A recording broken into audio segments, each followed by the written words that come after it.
Je vais vous expliquer pourquoi l'existence n'existe pas, que c'est un concept qui veut rien dire. Donc c'est un aphorisme qui signifie simplement que l'existence objective est binaire dans l'abstrait, ne signifie rien, ne veut rien dire, et c'est une erreur de logique humaine.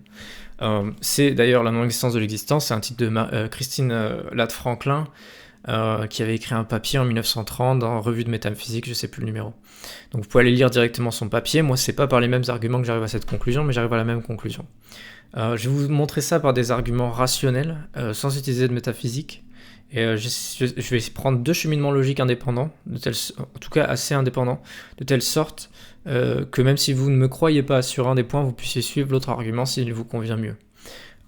Donc comme j'ai dit, je ne vais pas utiliser de métaphysique, je vais commencer par le premier argument, qui est celui de la généalogie. On va prendre les choses à la base. Nous sommes les inventeurs du concept d'existence binaire et dans l'abstrait, et on peut se dire que ça a été inventé canoniquement en étant dans la forêt et en regardant des pommes dans les arbres. Il devait y avoir un être humain, un autre être humain, on a vu la même pomme, on a conclu que la pomme existe.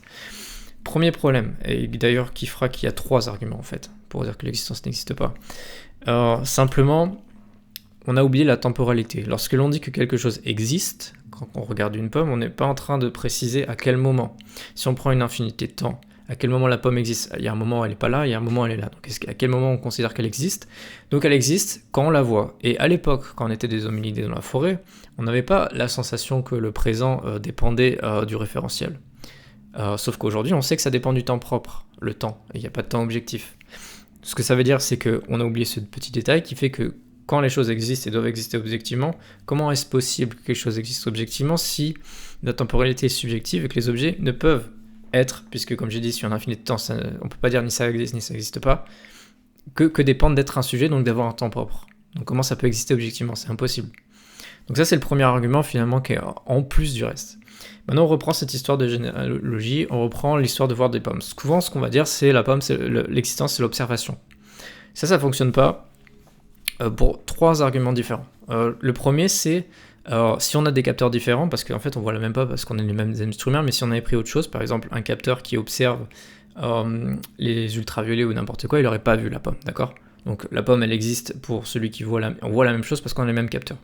Deuxième problème, c'est comment dire que ça peut venir de l'observation, l'existence, puisqu'on a eu tout un univers et toute une histoire d'univers où on n'était pas là et on n'observait rien. Donc ça explique pas comment ça c'est possible. Et le troisième problème, c'est simplement qu'il y a des choses que nous n'observons qu'après et qui ont pourtant un impact sur nous. Par exemple, une planète qu'on n'a pas vue, qui tourne autour de nous et qui impacte la gravité du reste avant qu'on l'observe.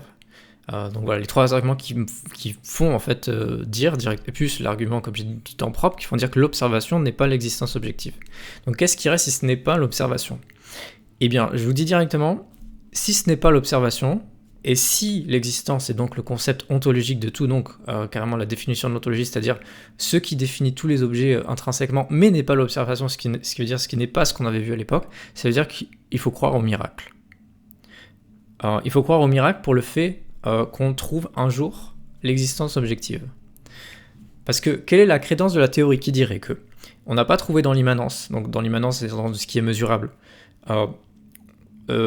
l'existence objective, mais on avait prévu, sans aucun outil de mesure à l'époque, en utilisant une théorie fausse, qui est celle de l'observation, alors que ça ne correspondait pas, j'ai expliqué pourquoi l'observation ne fonctionne pas, on a découvert le concept le plus fondamental de tout l'univers, et plus tard, dans des milliers d'années, on va redécouvrir ce concept avec des outils de mesure plus scientifiques dans l'immanence et prouver que l'existence existe. Si vous croyez ça, vous croyez en Dieu. La relation est claire, qu'il y a un miracle, qu'une idée aléatoire ait pu trouver ça sans outil de mesure, par hasard, en utilisant une théorie fausse, et elle tombe pile poil exactement sur ce qu'il fallait. Donc ça, c'est si vous croyez qu'un jour on va trouver l'existence objective dans l'immanence, eh bien vous pouvez croire en Dieu. C'était le premier cheminement logique. Deuxième cheminement logique, qu'est-ce qu'on a fait en fait plus tard? On est parti de ce concept d'existence objective et binaire, et ensuite on a eu des gens comme Kant qui se sont rendus compte qu'il y a une contradiction, puisque l'observateur modifie ce qui est observé. En gros, ce qui est observé dépend de l'observateur. Donc c'est un petit peu l'histoire des capteurs, mais là c'est avec l'histoire des phénomènes, c'est-à-dire qu'on a une idée préconçue de ce qu'on voit avant de la voir. Il y a aussi le monde de la physique, en même temps que un peu plus loin que Kant. 2 siècles plus tard après Kant, on a les théories physiques, quantiques, etc., qui nous disent que finalement celui qui est l'observateur modifie ce qui est observé. En fait, on n'observe pas un truc, c'est Il y a une relation directe qui fait qu'on ne peut pas observer de façon neutre et que ce qui est observé dépend de l'observateur. Là, j'arrive à dire la bonne phrase. Donc, qu'est-ce que Kant a découvert finalement ? Il a découvert que le concept d'existence binaire dans l'abstrait ne fonctionne pas. Et puis on l'a aussi découvert à travers, puisque ce qu'on voit, je vais dire précisément, puisque ce qu'on voit dépend des phénomènes, c'est-à-dire des abstractions qu'on a dans la tête avant de le voir. Il y a également la physique quantique qui a découvert la même chose. Donc là, on est en train de dire que on conserve le concept original de l'existence binaire dans l'abstrait qu'on avait inventé dans la forêt, on le conserve, mais on dit que tout est une illusion aujourd'hui, à cause de cette histoire de truc, et on dit que finalement ce concept d'existence binaire dans l'abstrait, puisque l'immanence est remplie d'illusions, j'ai expliqué pourquoi on arrive totalement à l'illusion à cause de l'observation du capteur, de la physique quantique, etc. On arrive à l'illusion de tout très très très rapidement. Quand on se prend en détail ce que veut dire exister objectivement, on se rend compte que c'est nulle part, cette notion. Donc on arrive à l'illusion de tout. Qu'est-ce qu'on fait à partir de l'illusion de tout ? Quel est l'unique endroit où est-ce qu'on peut mettre l'existence une fois qu'on a rempli l'immanence, donc ce qui n'est pas transcendantal, d'illusion, dans la transcendance. Et donc, on a le noumen kantien qui vient nous expliquer que, en fait, l'existence, elle est transcendantale, c'est-à-dire elle est inaccessible par nos outils de mesure. Donc comment, maintenant, on arrive à quelle conclusion avec tout ce que j'ai expliqué depuis le début ? On arrive à un truc très simple. Il y a deux possibilités à ce moment-là. Enfin, trois, mais disons deux. Soit vous croyez en la transcendance, qui peut être soit du fait que l'existence est finalement transcendantale, ou du fait qu'il y aura un miracle et donc que Dieu existe, puisque on est à ce stade pour qu'une telle chose puisse arriver. Soit vous croyez en la transcendance, donc Dieu existe, ou l'existence est carrément loin, mais ça revient au même que Dieu existe parce qu'on l'aurait trouvé sans jamais le voir, etc. Soit vous croyez que l'existence n'existe pas. C'est-à-dire que ce concept ne veut rien dire. Et il n'y a pas d'alternative, réfléchissez-y bien. Parce que on a rempli l'immanence d'illusion à ce stade. Et pour ne pas remplir l'immanence d'illusion, ça implique Dieu. Ça implique la crédence impossible, d'avoir trouvé un truc plus tard qui était impossible. Donc il n'y a vraiment que ces deux possibilités. Soit le concept ne veut rien dire, l'existence binaire est dans l'abstrait, soit Dieu existe. Ou alors, ce qui revient même, vous m'avez compris à ce stade. Donc, maintenant je vais vous faire disons, on est arrivé là, on peut se dire, bon, mais maintenant on sait pas. Soit Dieu existe, soit Dieu n'existe pas. Moi je vais vous expliquer un truc, c'est qu'on peut prendre ça et aller plus loin et vous dire qu'en fait, c'est bon, on est arrivé au bout, l'existence n'existe pas, quoi qu'on fasse. Le raisonnement, il est tout simple. On est en train de parler d'un concept qui a un intérêt pragmatique, c'est-à-dire utilisable, dans des sciences qui n'ont pas d'intérêt métaphysique. Alors, je prends par exemple le domaine de la médecine, de la physique, de la chimie, de ce que vous voulez. Tous ces domaines-là n'ont aucun intérêt à avoir des théories qui contiennent de la métaphysique, d'accord ?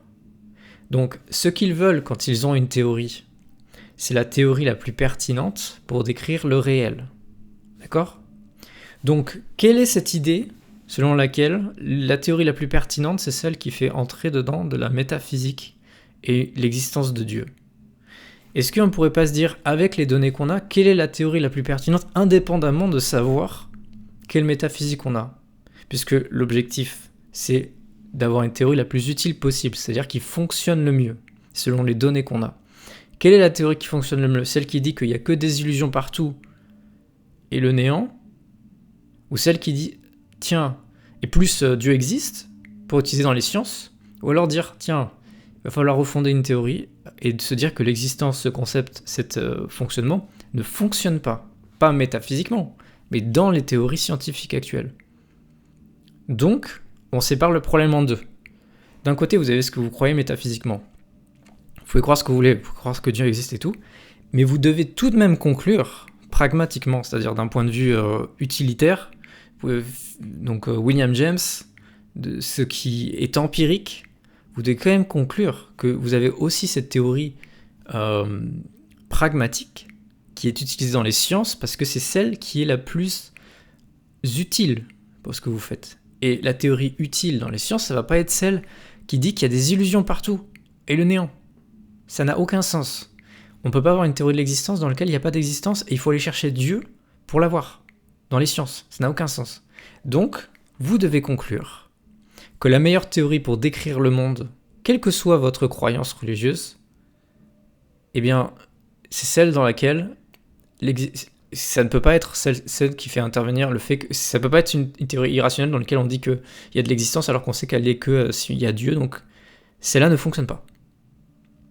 Donc, vous devez en conclure que l'existence n'existe pas, au minimum. C'est-à-dire de dire que cette théorie ne fonctionne pas, que ça n'a pas de sens, cette binarité, et que donc il nous faut une nouvelle théorie indépendamment du fait que, à côté de ça, vous croyez en Dieu et le fait qu'il va y avoir un miracle. C'est-à-dire, même à prévoir que plus tard il y aurait un miracle, il faut en conclure aujourd'hui que l'existence n'existe pas. Puisque c'est la théorie la plus valide et la plus utile pour les sciences que vous allez avoir, puisque on démontre que si la seule possibilité c'est la transcendance, c'est-à-dire que la théorie ne fonctionne pas.